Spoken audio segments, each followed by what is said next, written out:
नमस्कार। अभ्युत्कर्ष हिंदी क्लासेज में आप सभी का हार्दिक स्वागत, अभिनंदन। दोस्तों, हम बात करेंगे आज उपसर्ग से संबंधित। उपसर्ग को पढ़ना क्यों जरूरी है। उपसर्ग पढ़ते ही अपन पढ़ेंगे संधि। संधि का जो मूलभूत आधार है वो वर्ण होता है, जैसा कि हम सभी जानते भी हैं। लेकिन उपसर्ग क्यों पढ़े? क्योंकि संधि में लगभग उपसर्ग का विशेष प्रयोजन होता है। विसर्ग संधि में भी होता है और आपके स्वर संधि में भी होता है, व्यंजन संधि में भी होता है। तो ये ध्यान करना है कि उपसर्ग का महत्व क्यों है। इसी पर चर्चा करते हुए आज के इस पॉइंट को आगे बढ़ाते हैं। उपसर्ग, उपसर्ग है क्या? तो वे शब्दांश जो किसी शब्द के आगे लगकर उसके अर्थ में परिवर्तन कर देते हैं, वे शब्दांश उपसर्ग कहलाते हैं। क्या कहलाते हैं? उपसर्ग कहलाते हैं। कैसे कहलाते हैं? देखो, उपसर्ग का एक सीधा क्वेश्चन बनता है कि उपसर्ग शब्द नहीं होता है, पूर्ण शब्द नहीं होता है, वह मात्र केवल शब्दांश होता है। ये ध्यान रखने की बात है। बहुत सारे स्टूडेंट इसमें भी चक्कर में आ जाते हैं कि क्या वास्तव में उपसर्ग शब्द होता है? नहीं, उपसर्ग शब्द भी नहीं होता है, उपसर्ग वर्ण में भी शामिल नहीं है, उपसर्ग शब्दांश में शामिल है। ठीक है, तो परिभाषा क्या है इसकी? परिभाषा अगर बात करें तो आपके दिमाग में परिभाषा रहनी चाहिए। वे शब्दांश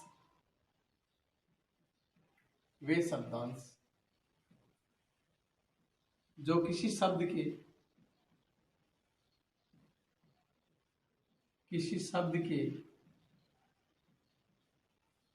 आगे जोड़कर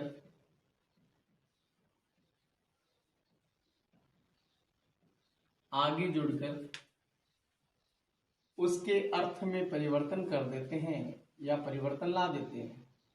उसके अर्थ में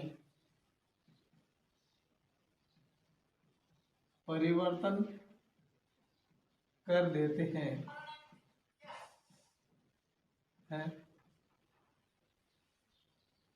उपसर्ग कहलाते हैं।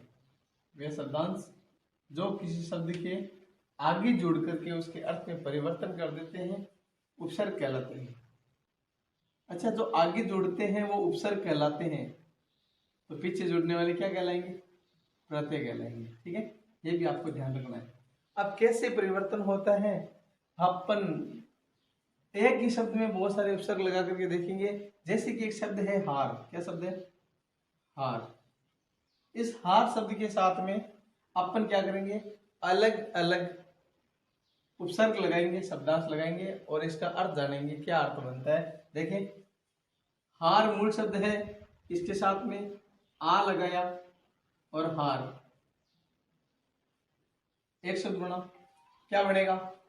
आहार। क्या बना? आहार। आहार का अर्थ होता है भोजन। क्या अर्थ होता है? भोजन। दूसरा, वी लगाओ इसी हार शब्द के आगे, विहार। क्या बना? विहार। विहार का अर्थ होता है भ्रमण करना या घूमना। तो मूल शब्द के साथ में जैसे ही आगे शब्दांश लगा और अब उसका अर्थ भी चेंज हो गया। और देखें, हार शब्द के साथ में सम लगाओ, संहार। क्या बनता है? संहार। संहार का अर्थ होता है मारना। क्या अर्थ होता है? मारना। और लगाओ प्रति और हार, प्रतिहार। प्रतिहार का अर्थ होता है द्वारपाल या रक्षक। द्वारपाल या द्वार रक्षक, कुछ भी नाम दिया जा सकता है। तो अर्थ चेंज हो रहा है। और देखें, और भी अगर बात करें तो जैसे हार, इसके साथ में प्र उपसर्ग लगाया तो शब्द बना प्रहार। क्या बना? प्रहार। इसका अर्थ होता है चोट मारना। क्या होता है? चोट मारना। तो कहने का मतलब क्या है? कहने का मतलब यह है कि मूल शब्द के साथ में जो शब्दांश आगे जुड़ता है वही शब्दांश अपना अर्थ बना देता है उस मूल शब्द के साथ में। तो जैसे जैसे उसका उपसर्ग लगता है वैसे वैसे उसका क्या हो जाता है, अर्थ परिवर्तन हो जाता है। यही क्या कहलाता है, उपसर्ग कहलाता है। तो अब अपन ने परिभाषा देखी, अब बात करेंगे उपसर्ग के प्रकार की। उपसर्ग कितने प्रकार के होते हैं इसकी भी अगर चर्चा करें तो उपसर्ग है वो 3 प्रकार से काम में लिए जाते हैं। उपसर्गों के भेद है वो 3 होते हैं। कितने होते हैं, 3 भेद होते हैं। कौन कौन से होते हैं उनकी भी चर्चा करेंगे अपन। तो सबसे पहले भेदों की चर्चा करते हैं। उपसर्ग के भेद, उपसर्ग के भेद कितने होते हैं। उपसर्ग के 3 भेद होते हैं। एक होता है संस्कृत के उपसर्ग, एक होते हैं हिंदी के और एक होते हैं विदेशी भाषाओं के। संस्कृत के उपसर्ग, हिंदी के उपसर्ग, उर्दू या फिर विदेशी भाषाओं के उपसर्ग।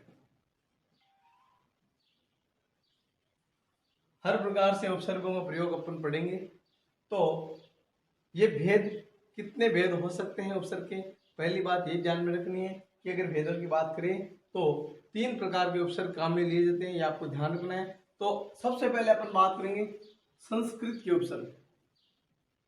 संस्कृत के उपसर्ग कौन से हैं, तो संस्कृत के जो उपसर्ग हैं प्र, प्रा, अप, सम, अनु, दुर, दुस, निर, निर, फी, वी, आंग, अदि, अपि, प्रति, सु, इस प्रकार से 22 उपसर्ग होते हैं। कितने होते हैं, 22 होते हैं। प्र से शुरू होने के कारण से,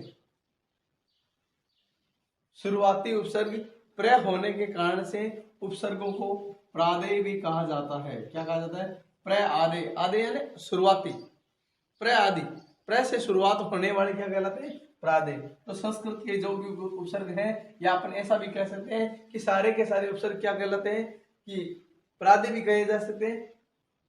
अब संस्कृत के 22 उपसर्ग कौन से होते हैं, इनकी भी अगर अपन चर्चा करें तो अपन को पहले ध्यान रखना है ये 22 होते हैं। कितने होते हैं, 22 होते हैं। अब ये 22 इनका अर्थ भी होता है और अर्थ के साथ अपन इन शब्दों के कुछ न कुछ देखेंगे। तो आपका ध्यान भी बोर्ड की तरफ होना चाहिए, सबका ध्यान बोर्ड की तरफ होना चाहिए। ये सबसे पहले यहां अपन बात कर लेते हैं संस्कृत के उपसर्ग की। उपसर्ग के साथ ही उसका अर्थ, उसका कुछ न कुछ अर्थ तो होता ही है, कुछ मीन्स तो होते हैं, और उसके कुछ उदाहरण जो परीक्षाओं की दृष्टि से इंपॉर्टेंट होते हैं, जो परीक्षाओं में पूछे गए होते हैं या जो परीक्षा में आने की संभावनाएं वाले होते हैं, ऐसे उपसर्गों की अपन बात करेंगे। सबसे पहले बात करते हैं अति। ध्यान देंगे, अति उपसर्ग होता है। अति अपन कोई भी ले सकते हैं, पहले ये कोई जरूरी नहीं कि भाई अति ले या प्र ले, ऐसा कुछ नहीं है। लेकिन ध्यान रखें कि संस्कृत का जो क्रम है उसमें प्र से शुरू होता है। प्र, प्रा, अप, सम, अनु, दुर, दुस, नि, कुछ भी हो सकता है, तो आपको ध्यान रखना है। अब बात करते हैं अति की। अति का अर्थ होता है अत्यधिक। क्या अर्थ होता है, अत्यधिक, बहुत ज्यादा, अधिक, परे। परे का अर्थ क्या होता है, दूर भी हो सकता है। हाँ, तो ये दोनों अर्थ आपको ध्यान रखने। कभी कभार क्या होता है कि ध्यान से डाइवर्ट हो जाते हैं और फिर इधर उधर की बातें करने में व्यस्त रह जाते हैं और ये समझ नहीं पाते। ध्यान देंगे। और हाँ, मैं आपको फिर से बता दूं, अगर अभी तक आपने अभ्युत्कर्ष हिंदी क्लासेस के चैनल को लाइव सब्सक्राइब नहीं किया है तो उसको सब्सक्राइब करें, और जो घंटी वाला निशान है उस पर आप क्लिक करें और इसको शेयर करें। ये भी आपको साथ के साथ करते रहना है। ऐसा ना हो कि आप वीडियो देखने के चक्कर में भूल जाएं और उसके बाद आपके पास नोटिफिकेशन भी नहीं आए। तो पहला काम ये भी करना आपको।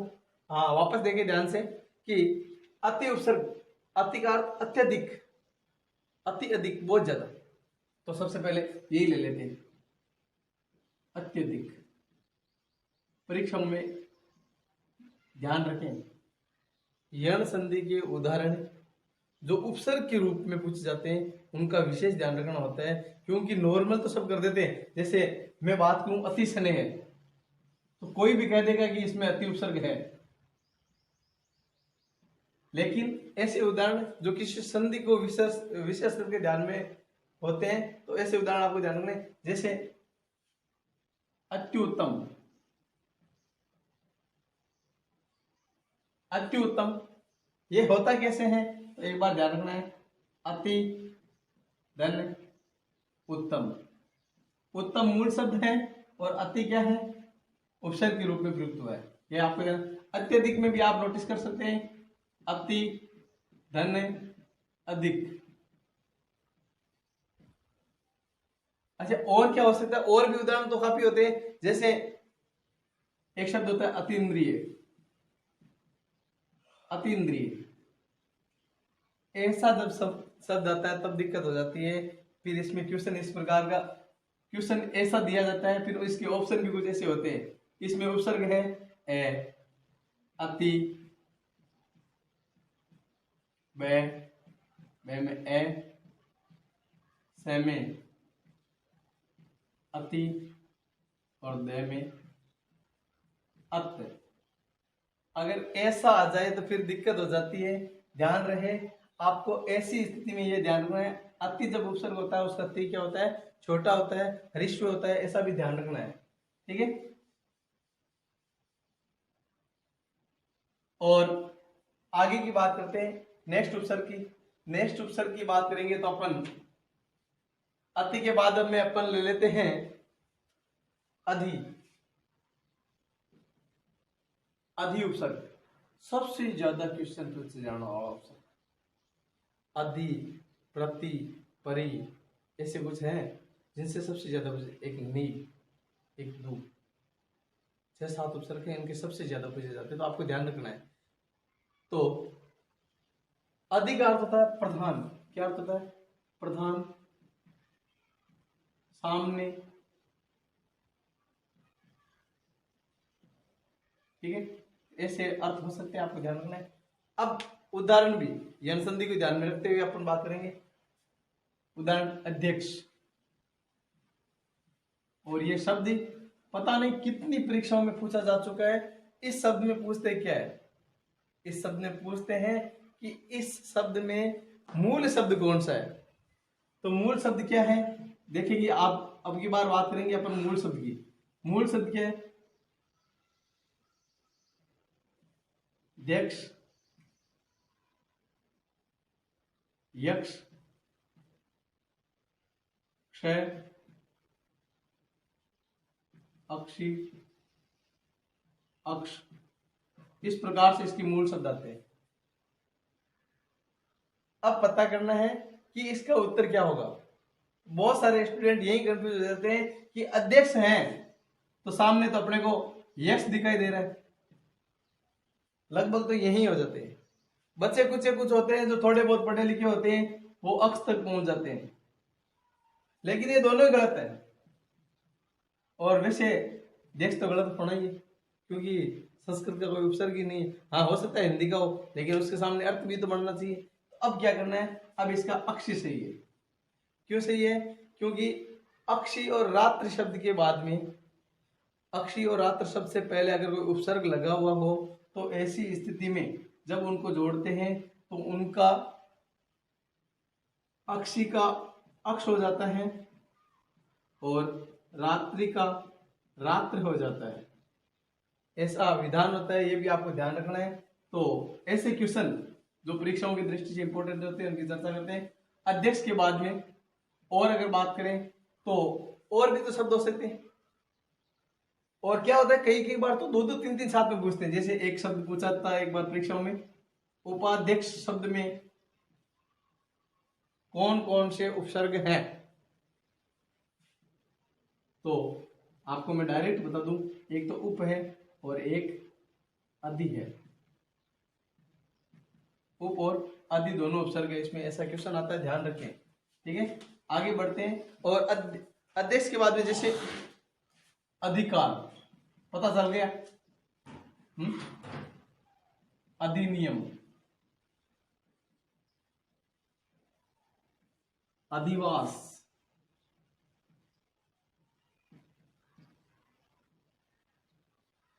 तो कहने का मतलब क्या है, अधि उपसर्ग का अर्थ प्रधान या श्रेष्ठ होता है। तो सामने भी होता है, अलग अलग जगह अलग अलग शब्द के अकॉर्डिंग इसका अर्थ बनता है। तो ये भी आपको ध्यान रखना है। ये परीक्षाओं में पूछा गया था एक बार कि अधिष्ठाता शब्द में मूल शब्द क्या है। तो मूल शब्द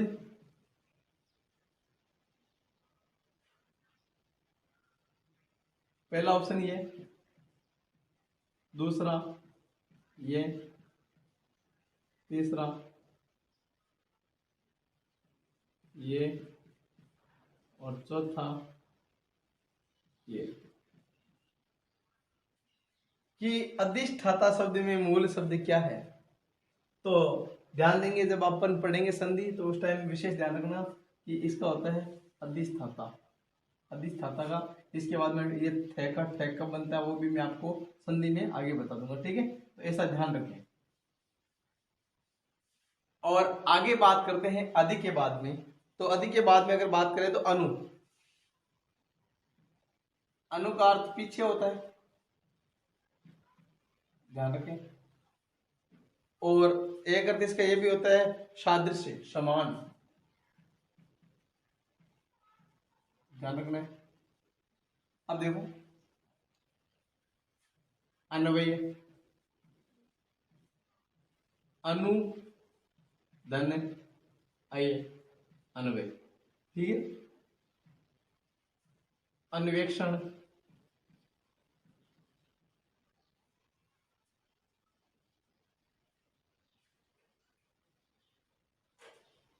अनुदित, ये शब्द एलडीसी 2013 का जो रीपेपर हुआ था उसमें यह प्रश्न पूछा गया था कि अनुदित शब्द में उपसर्ग कौन सा है। वहां उपसर्ग थे अन, अनु, अनु और ए। देख लें एक बार, विचार करें कैसा क्वेश्चन बनता है, क्या पोजीशन है। तो अनुदित एक शब्द ऐसा भी होता है, ये भी ध्यान रखें आप साथ के साथ। इन दोनों का मतलब भी अलग अलग होता है। इसमें तो अगर बात करें, अगर इसकी बात करें, इसमें तो उपसर्ग होता है अन, ठीक है। लेकिन इसमें अनु उपसर्ग है, अनुधन उदित। इसका अर्थ होता है अनुवाद किया गया, इसका अर्थ होता है अनुवाद किया गया। जबकि इसका अर्थ होता है कि जो उदय नहीं हुआ हो, जिसका उदय नहीं हुआ हो वो अनुदित है। तो ऐसे शब्द जब आते हैं तो परीक्षाओं में बच्चे वो पता नहीं कैसे कैसे एक बार तो दिमाग में कर लेते हैं कि ऐसा हो गया, ऐसा हो गया। लेकिन रियल में जब आंसर शीट आती है तब कहते हैं, पहले तो कहते हैं मेरा यही हो गया, यही हो गया, यही हो गया, बाद में कहते हैं ये क्या हो गया। तो ये भी ध्यान रखना है, जब पढ़ ही रहे हैं तो आराम से पढ़े, उसको समझे। और अगर बात करें अनु उदाहरणों की, तो अनु के उदाहरण और भी काफी आते हैं, जैसे अनुयायी, अनुयायी, अनुज। अब अनुज में पूछ ले, दिक्कत हो जाती है। अनुज का मतलब क्या होता है, मतलब भी नहीं पता होता है। तो ध्यान से सुने। अनुज जिसने पीछे जन्म लिए, एक तो था अग्रज, बड़ा भाई होता है उसको अग्रज बोलते हैं, और जो छोटा भाई होता है उसको अनुज बोलते हैं, छोटा भाई।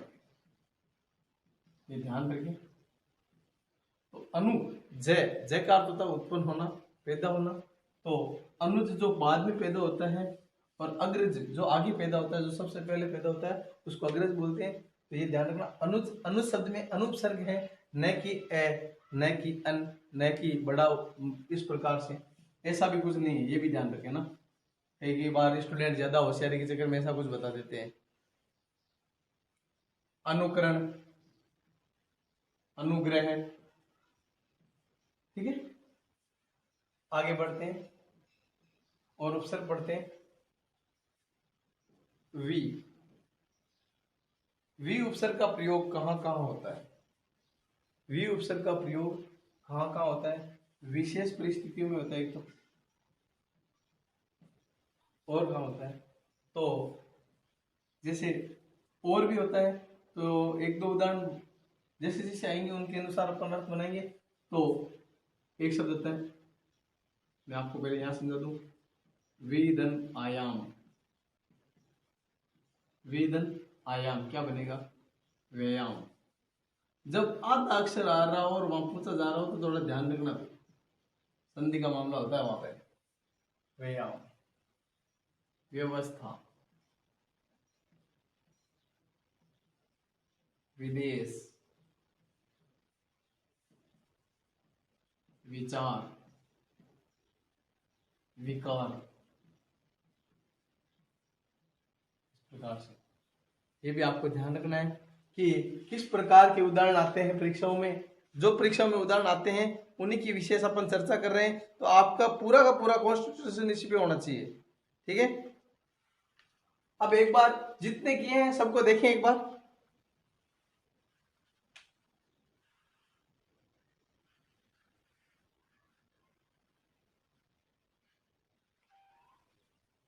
देख लिए होंगे शायद। अब फिर से सामने विकार क्या है? विशेष या अभाव के अर्थ में भी कभी कभार काम में लिया जाता है। आगे बात करते हैं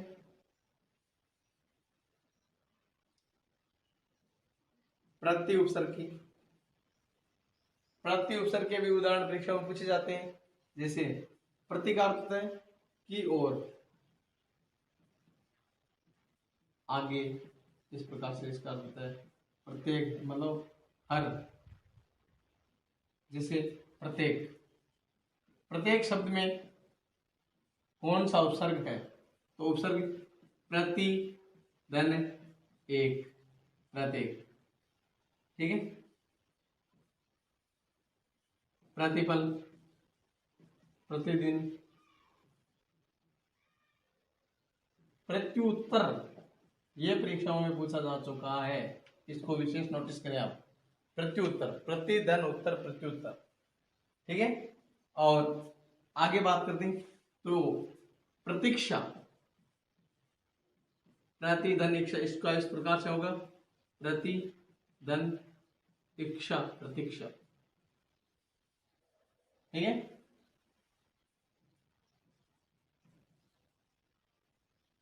प्रतिभा, ध्यान देंगे। और अगर ये देख लिए तो एक बार फिर से देख लो इनको। अति उपसर्ग, अति उपसर्ग का प्रयोग अधि या परे के अर्थ में किया जाता है। अत्यधिक, अति स्नेह, अत्युत्तम, अति इंद्रिय। अति इंद्रिय इंद्रियों से परे, जो इंद्रिय होती है अपने शरीर की, ज्ञानेंद्रिय और कर्मेंद्रिय, उनकी बात है।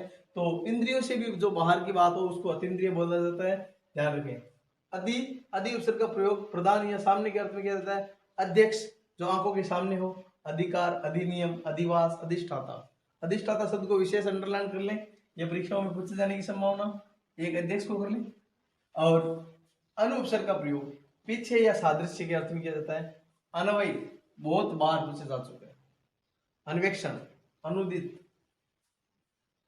अन्व्यय, अनुज, अनुग्रह, ये सब ध्यान रखें। विउपसर्ग का प्रयोग विशेष या अभाव के अर्थ में। तो सारे के सारे शब्द अपने आप में मोस्ट है, व्यवस्था वाले को ध्यान रखें। प्रति, की ओर या आगे, हर पल, हर के अर्थ में प्रयोग होता है, ये भी ध्यान रखें। प्रत्येक, प्रतिदिन, प्रत्युत्तर, तो इस प्रकार के शब्द काम में आते हैं, तो इनका ध्यान रखें। विशेष रूप से ध्यान रखें प्रति वर्ष, प्रति सप्ताह, प्रति मंथ, प्रति माह है ना, मंथ तो अंग्रेजी का शब्द हो जाता है, अपन उसको इंक्लूड नहीं कर पाएंगे साथ में।